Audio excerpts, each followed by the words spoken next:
Mainit na balita. Doon kasi sa script minsan may nakalagay na pangalan ng isang kandidato, minsan ganyan, pero hindi po nangangulugan na yun ang binoto nila.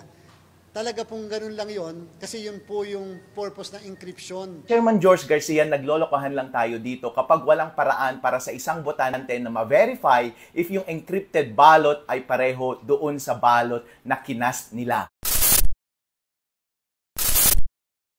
Ito ang nakakagulat na balita ngayon sa mundo ng politika. Pinangangambahang dayaan sa eleksyon. Nagsimula na nga ba?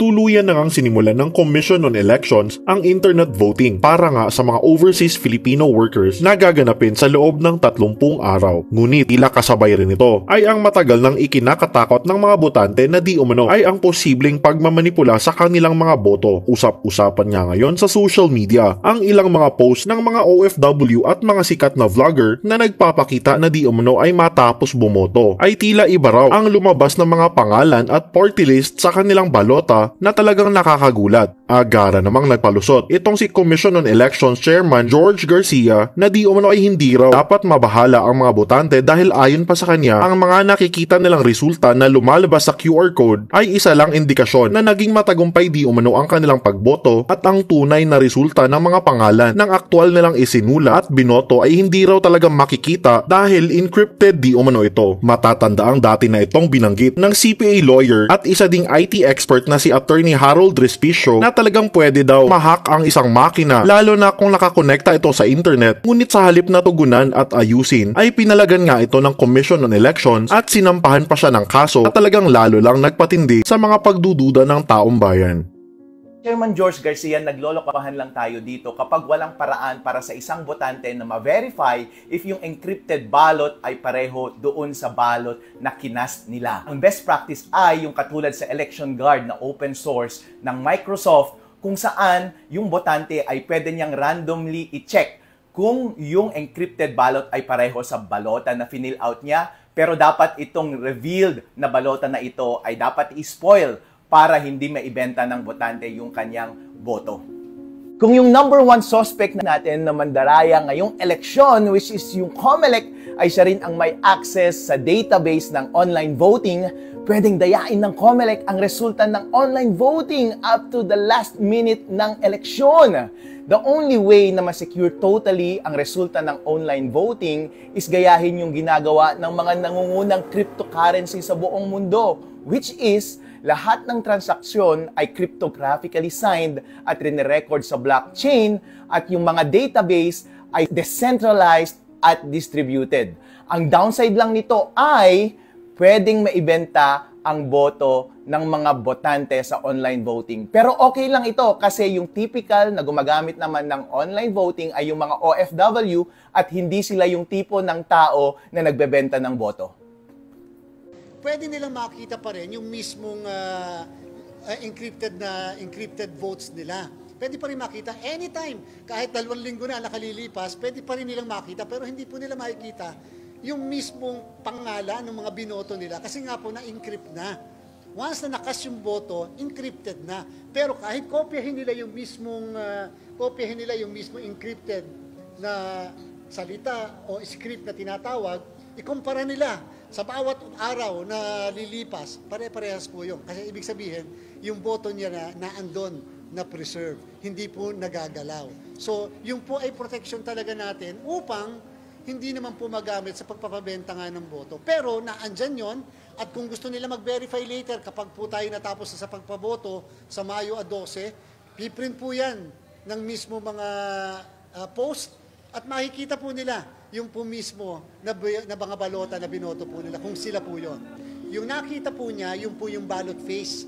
Pag pumipili ka kasi, bigla kang papakitaan muna ng ballot face. Ito yung 12 na pinili mo. Actually, merong isang taga-media.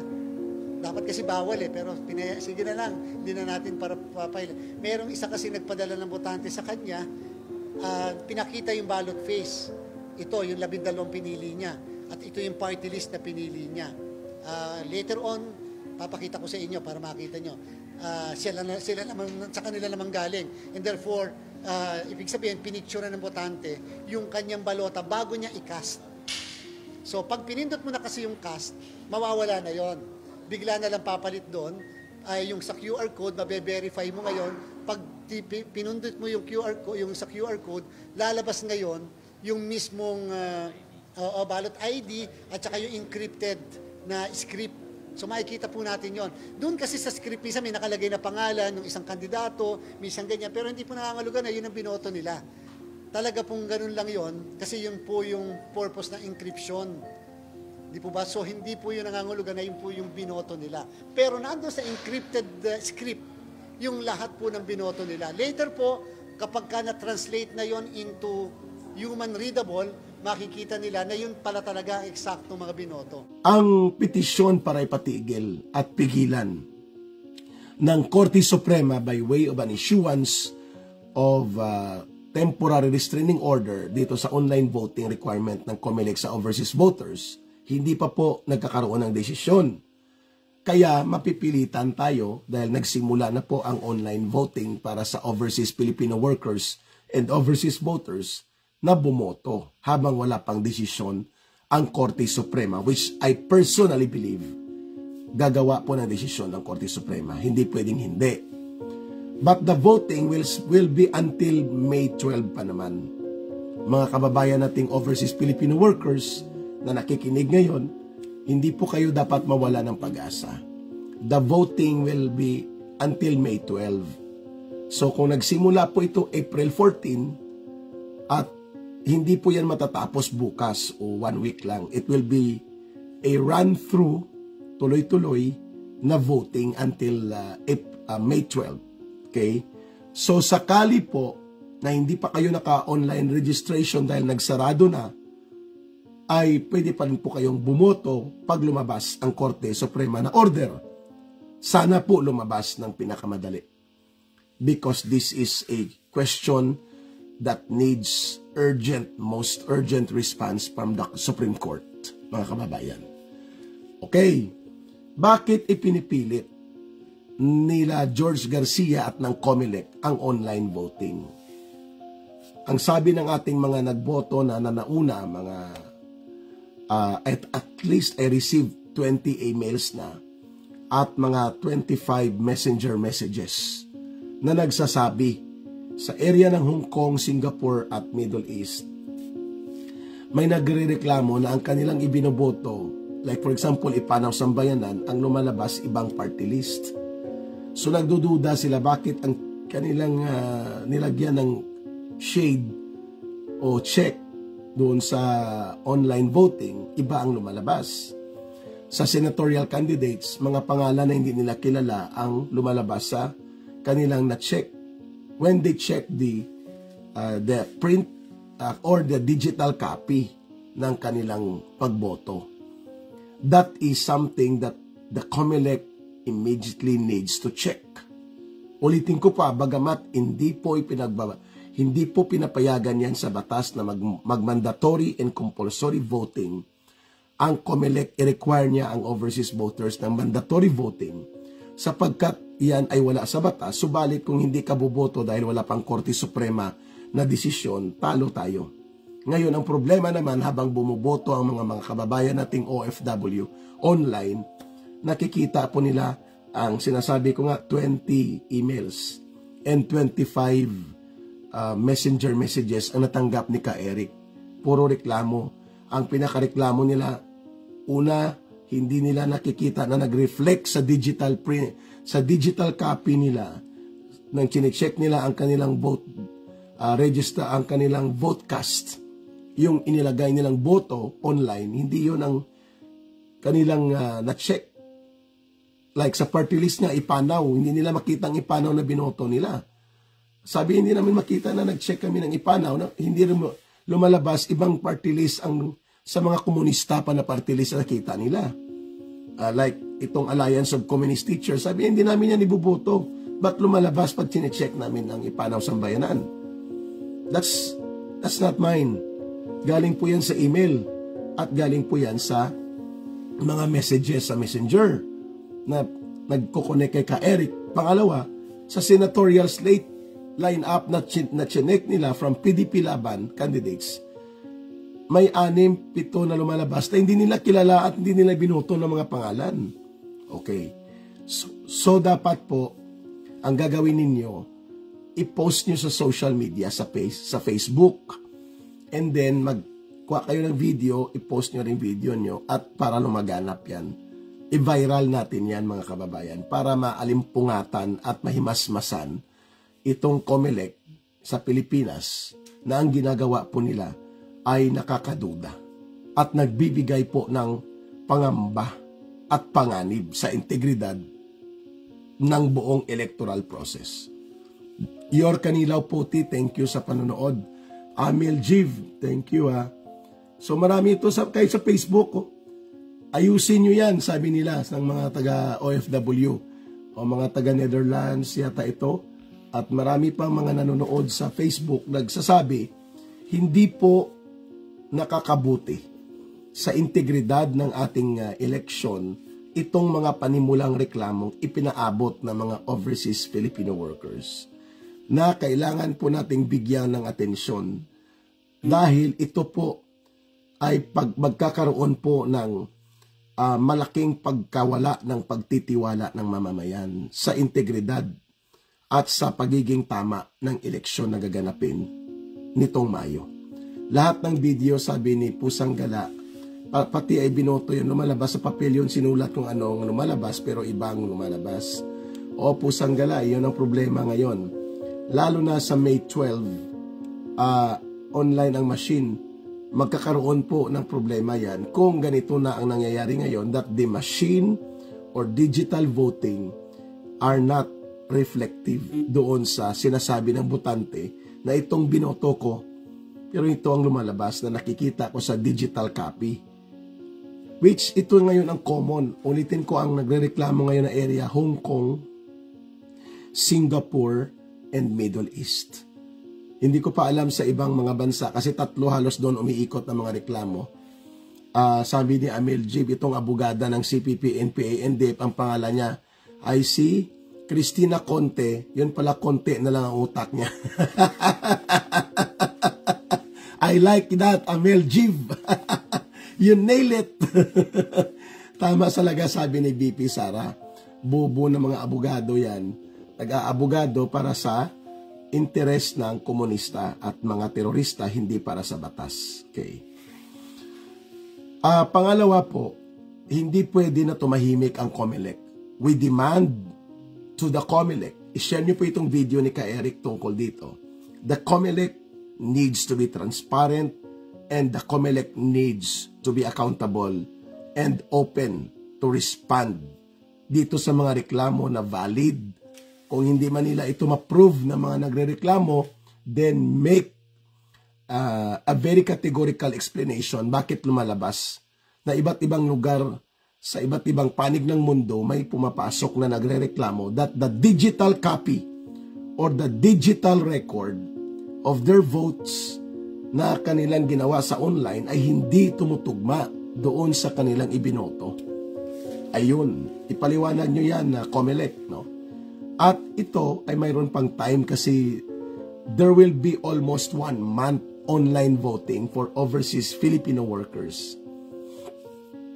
At ang habang wala pa po ito na lulutas, itong ginawa ng COMELEC, dapat wag nilang isarado din po sana ang online voting portal nila na registration sapagkat there are around 800,000 Filipino overseas voters ang hindi pa po nakaregister sa online voting system nila.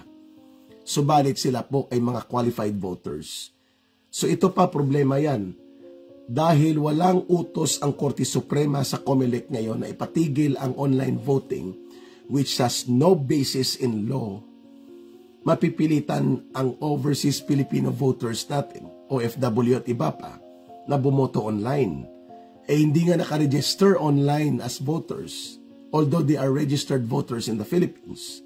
Hindi po nakaregister online as voters ang 800,000 mahigit na mga kababayang Pilipino natin na mga manggagawang Pilipino sa abroad at mga naninirahan o nagtatrabaho sa abroad. So that's already a very critical number of possibly disenfranchised.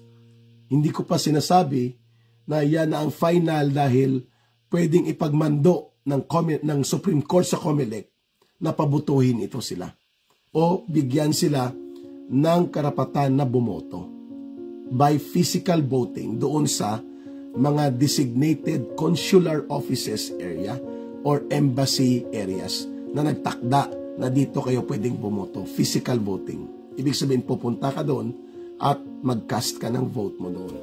Dapat may ganyang contingency ang COMELEC. Paano kung lumabas po itong order ng Korte Suprema na ipinapatigil ang mandatory at compulsory online voting lamang ang gagawin sa pagboto ng mga overseas Filipino workers at overseas voters? Dapat nakahanda ang COMELEC na maglagay ng mga pamamaraan na mapapaboto pa rin at makakaboto ang mga Filipino voters overseas. Dahil yan po ay hindi 20, 10, 30 lang. Yan po ay mga halos 1 milyon na botante, mga kababayan. So wag po kayong hindi bumoto. Buboto tayo. We have to make noise. We have to reklamo. Kaya nga tayo nagdi-discuss nito kasi pag tumahimik tayo, tapos na. Wala na tayong pag-asa pa na mapigilan pa ang anumang hocus-pocus. Kung mayroong gagawing hocus-pocus, wala na po tayong karapatan na giit pa ang ating pagboto at karapatan sa demokrasya kung tatahimik at titigil na po tayo. Sabi ko nga, ang online voting will run through from April 13 or April 14 to May 12. Pwede pa po yan. At ang COMELEC ay dapat handa na pabubutuhin pa rin ang mga OFW at overseas voters kapag sinabi na ng Supreme Court anytime next week or after the Holy Week, maglabas ng desisyon ng Korte Suprema na hindi mandatory at hindi compulsory ang online voting. Pwede mag-physical voting. Nakahanda bang COMELEC dito? O yun po ang problema nila. Kasi may pending petition po sa Korte Suprema. At kung ito ay ilalabas ang temporary restraining order from the Supreme Court, is the COMELEC prepared for the contingency system na makakabuto physically on physical voting system doon sa mga konsulada at mga embahada ng Pilipinas ang daang-daang libong mga manggagawang Pilipino at mga overseas voters abroad? Wala tayong naririnig na may pinaghahandaan ang COMELEC tungkol dyan. At ang higit lalong mahalaga dito, hindi dapat isarado ng COMELEC ang online voting registration habang nagbubutuhan. Kuha niyo pong punto ni Ka Eric. Bagamat wala pang order ang Korte Suprema, the COMELEC must be considerate enough na habang nagsimula na ang online voting, ay nararapat din po na payagan pa rin nila na ang mga 800,000 estimated overseas voters na hindi naka-online registration will be allowed to be registered habang nasa proseso ng pagbobotohan, nagkakaroon pa rin ng online registration. Ito ay pagbibigay respeto at pagbibigay ng garantiya that the COMELEC must make sure that one and every Filipino allowed and entitled and registered and qualified to vote must cast their vote. So bakit nyo sinirado ang online portal registration? Mali po yun, mga kababayan. Pwedeng nagbubutuhan na dahil walang Supreme Court decision na pinipigilan itong kulukoy na desisyon ng COMELEC na online voting mandatory. Pero hindi din dapat po ang COMELEC tumigil na magtanggap o tumanggap pa rin sila ng online registration para makapagpapaboto pa rin sila sa mga 800,000 estimated online voters na hindi po nakapag-register sa online voting portal nila dahil mahirap. Nag-e-error, may technical na issues, may technical deficiency sa skills or knowledge ng mga OFW na hirapan sila mag-register. No? So, sabi ni Rosalinda Galiao, galit na galit siya kay Cristina Conte. Sabi niya, may tama yata yan sa utak. Minumura na siya ni Ma'am Rosalinda. Itong kulukoy na si Cristina Conte. No? So, kailangan siguro natin yan balikan. Mukhang mainit ang dugo niyo sa kanya. No? Itong abogada ng CPP, NPA, NDF na manunulsol at operatiba ng ICC sa Pilipinas at ng mga komunista. Okay. So, nananawagan po tayo sa COMELEC. Please, pakinggan ninyo ang karapatan ng mga mamamayan, lalo na ng overseas voters natin.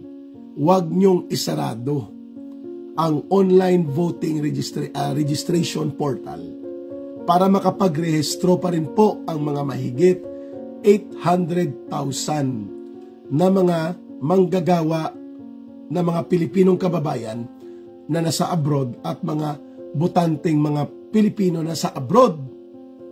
Habang nagbobotohan na, isang buwan pa naman po yan, there must be time na sabay po nagre-register yung hindi pa nakaregister at yung mga nakaregister ay pwede nang bumoto. There must be a plan for that. At dapat gawin yan ng COMELEC. At lalo na, kung sasabihin ngayon ng Korte Suprema na itigil nyo yung mandatory, compulsory online voting sapagkat walang batas na nagbibigay ng otoridad dyan, ano ang pinaghahandaan ngayon ng COMELEC para yan po ay maisagawa na mangyari na makapagpapaboto pa rin sila at mabibigyan ng karapatan ang mamamayan na makaboto physical voting setup kung lalabas ang order ng Korte Suprema. Ayun. So, kailangan talaga nating magsalita. Hindi tayo pwedeng hindi magsalita, mga kababayan. Nakakabahala po itong mga ulat that there are discrepancy or there were discrepancy discovered in the last hours na nag-start ang online voting sa overseas voters. At ang isang reklamo, hindi tumutugma at nagre-reflect sa kanilang digital record. Ang ibinoto nila, hindi lumalabas doon sa mga actual na kanilang pinili sa online digital voting na ito. At yan po ay malaganap na reklamo ngayon sa mga botanteng manggagawang Pilipino at OFW sa Hong Kong, sa Singapore at sa Middle East. Ibig sabihin po mga kababayan, the COMELEC must be transparent enough to understand na itong online voting na ito ay hindi po pwedeng, hindi ito pagmumulan ng mga kontrobersyal na mga reklamo ng mamamayang hindi nila tutugunan. Ibig sabihin po mga kababayan, napakahalaga po sa mamamayang Pilipino na maintindihan natin na hindi tayo pwedeng tumahimik sapagkat there is still a window time of more than 28 days for us to assert na habang wala pa po ang Supreme Court decision ay nararapat po na i-open pa rin ang online registration. It can be done. Ang tawag dyan, parallel. Magkakaroon ng online voting habang nagkakaroon pa rin po ng registration in the absence ng tinatawag na Supreme Court temporary restraining order or injunction. Ibig sabihin po, ang COMELEC must be considerate and flexible enough that while they are imposing a very questionable compulsory online voting, the registration online must not stop because there are around 800,000. Estimated pa lang ito, baka mas mataas pa sa 800,000 na mga manggagawa at kababayang Pilipinong nasa abroad ang hindi po nakaregister sa online voting portal.